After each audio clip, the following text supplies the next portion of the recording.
Gospod Prebilič, kako gledate na odzive predvsem iz vrst Gibanja Svobode na vaše vabilo 6 strankam na kavo? Marjan Šarec se je ob tem spraševal, kakšno predstavo ima o sebi nekdo, se pravi vi, ki mu ankete kažejo 2,5%.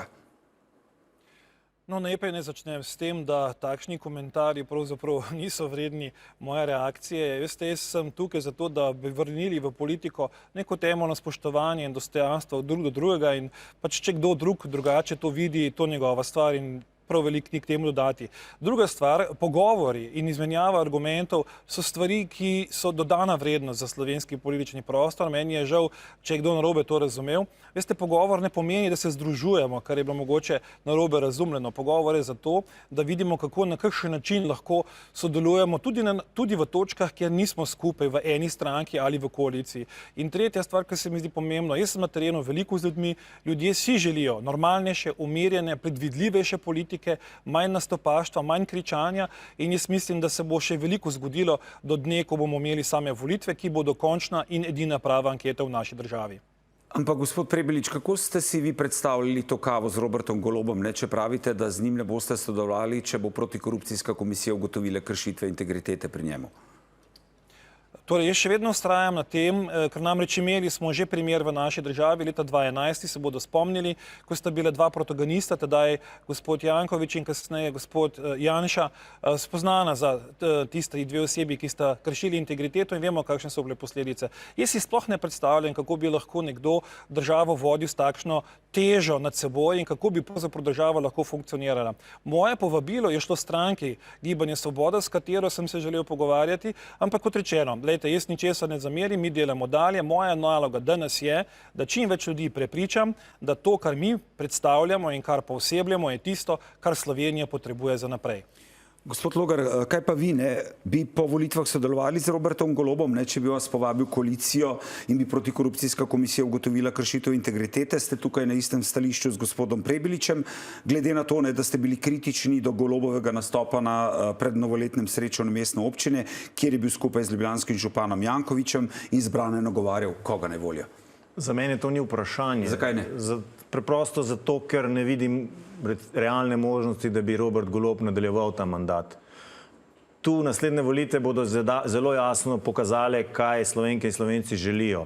Če želijo takšno politiko, kot je, verjetno to pomeni, da ima Robert Golob tako podporo, da demokratov ne potrebuje. Demokrati pa gremo na te volitve zato, da zmagamo, zato, da spremenimo ta črno-beli sistem političnega predalčkanja, ki ga imamo v Sloveniji, da končno najdemo neko zmerno politično širino, ki je sposobna sodelovati. In tu mislim, da je tokrat na teh volitvah dejansko za volivke in volivce res izbira, da obstaja izbira in da se ni treba omejevati samo z dvema izbirama, ki jih želijo vsi javnomnenjski preroki ali pa recimo javnomnenjske agencije Slovenkam in Slovencem predstaviti. Ampak kako mislite ljudi prepričati v to? Da ste lahko recimo vi in gospod Prebilič alternativa Robertu Golobu, Janezu Janši in da gremo ven iz tega skrajno levega in desnega pola, da imamo samo dva človeka, ki lahko volite vlado. Če želimo uspešno Slovenijo, moramo mi prenehati s temi delitvami, ki jih imamo v Sloveniji. Sej, zato smo demokrati nastali pred več kot enim letom. Zato zadnjih 10 mesecev skupaj somišljeniki hodim po terenu, se srečujem s preko 100 podjetniki, gospodarstveniki, združeni, nevladnimi organizacijami in tako naprej, da je nastal program Uspešna Slovenija 2034, ki je tisto, kar s konkretnimi ukrepi Slovenija potrebuje, da malce lažje zadiha. In dejansko ko si 10 mesecev na terenu praktično vsak dan, začutiš, da je v ljudeh dejansko prišla tista meja, ko ne želijo več nadaljevanja tega, kar vidimo zadnjih 15 let, res zadnjih 15 let, gledamo eno in isti model. In mislim, da je čas, da malce sprostimo tenzije, da naredimo, lahko rečete, neko tehnično vlado, ki bo dejansko reševala probleme, ne pa se ukvarjala s tem, kako nasprotovati nasprotnemu političnemu polu. Gospod Prebilič, je tudi vaš pogled tak? Drži, jaz mislim, da polarizacija še nikoli ni bila dobra za nobenega, tudi za našo Slovenijo ni dobra. V takih primerih, veste, imamo pravzaprav zelo slabo izbiro. Na eni strani že videno trikrat, kaj lahko stori predsednik stranke SDS in konec koncev imamo na izbiro to, kar smo zdaj videli zadnjih 4 leta. Tako da jaz mislim, da ljudje bodo znali oceniti tako eno kot drugo in da bodo ugotovili, da je pravzaprav alternativa ne samo možna, ampak nujno potrebna. Veste, Sloveniji res ne gre dobro. Jaz sem zdaj si tudi pogledal nekatere podatke. 3 milijarde evrov je recimo samo korupcija, ki je ocenjena na letni ravni. Si predstavljate, za ta denar bi mi lahko zgradili 10 tisoč stanovanj na eni strani, lahko bi zgradili vso potrebno infrastrukturo na železniški strani in nenadoma se zdi, da pravzaprav korupcija postaja neka novi del našega življenja, ampak to je kraja, to je jemanje prihodnosti študentov, to je jemanje penzije starejšim, to je jemanje zdravstvene oskrbe tretjim. Skratka, mislim, da je prav, da se ob tem trenutku tudi spomnimo na nekdanjega premierja Mira Cerarja, ki je lepo povedal, ali bo Slovenija postala mafijska ali moderna država. Danes se zdi, da je to drugo malo teže dosegljivo. No, jaz pravim, da ravno ta možnost, ki jo naslednje volitve prinašajo, predvsem pa ta zaskrbljenost dveh blokov, ker praktično poskušajo spraviti v nič to novo politično ponudbo, ki je na političnem trgu oziroma na parketu, priča o tem, da nervoza je. Zdaj, nervoza je ponavadi takrat, kadar se tisti bojijo, da status quo razpade, torej da se pozicije zamenjajo in glejte, na naslednjih volitvah dejansko bo to odločitev volivk in volivcev. Kakšno Slovenijo želijo?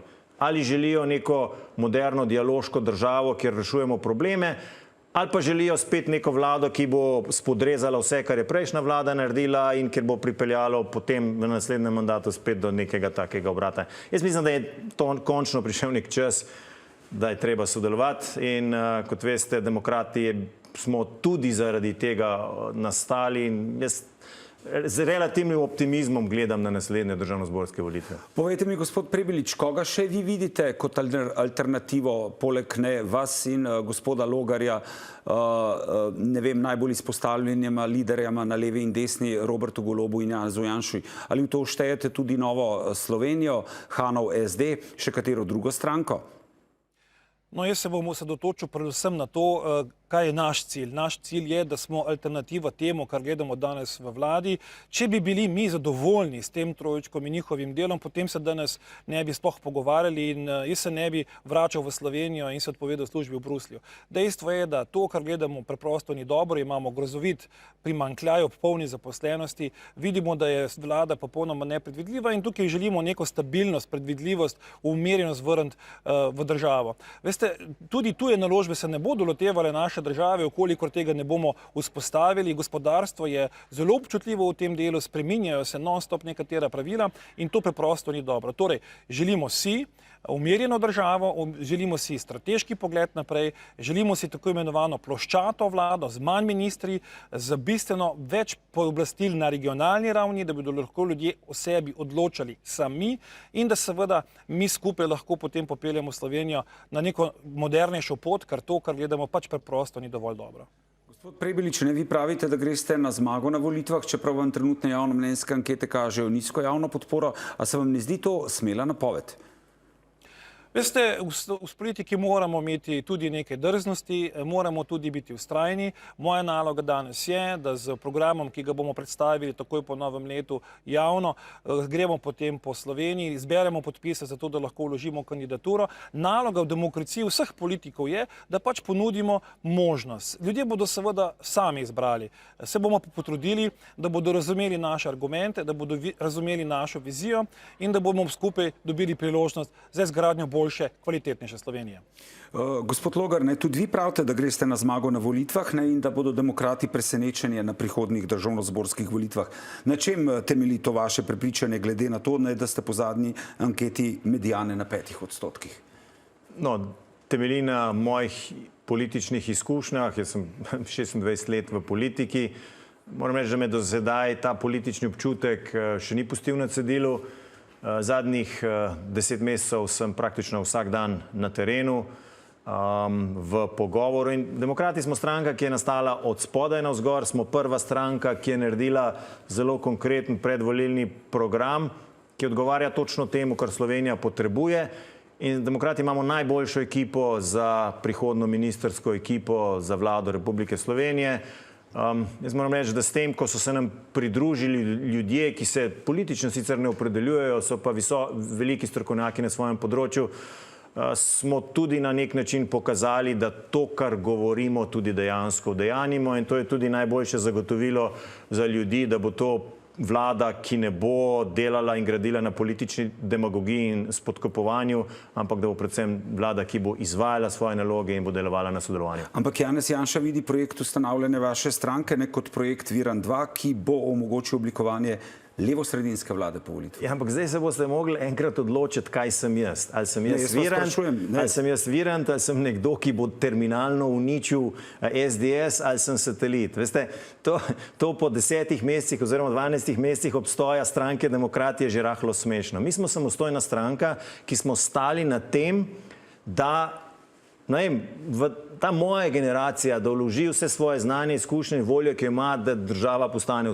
uspešna. Slovenke in Slovenci si zaslužimo uspešno državo. In to je tisto glavno vodilo, ki nas je vodilo, da smo sploh šli jaz osebno iz cone obdobja, kolegica Eva Irgl, da je šla iz cone obdobja in smo se podali na samostojno politično pot, ki tako moti nekatere, da si izmišljujejo takšne ali pa drugačne scenarije oziroma teorije zarot, zato da upravičujejo, da se sami niso prilagodili in je zato bilo potrebno pač ustanoviti demokrate. Gospod Prebilič je tu jasen, da v koalicijo z Janezom Janšo ne.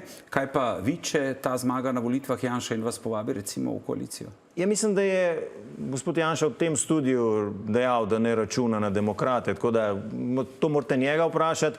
Demokrati gremo pa na volitve zato, da zmagamo in da oblikujemo neko široko koalicijo tistih, ki lahko sodelujejo. Najlepša hvala obema, da sta bila naša gosta. Hvala za povabilo.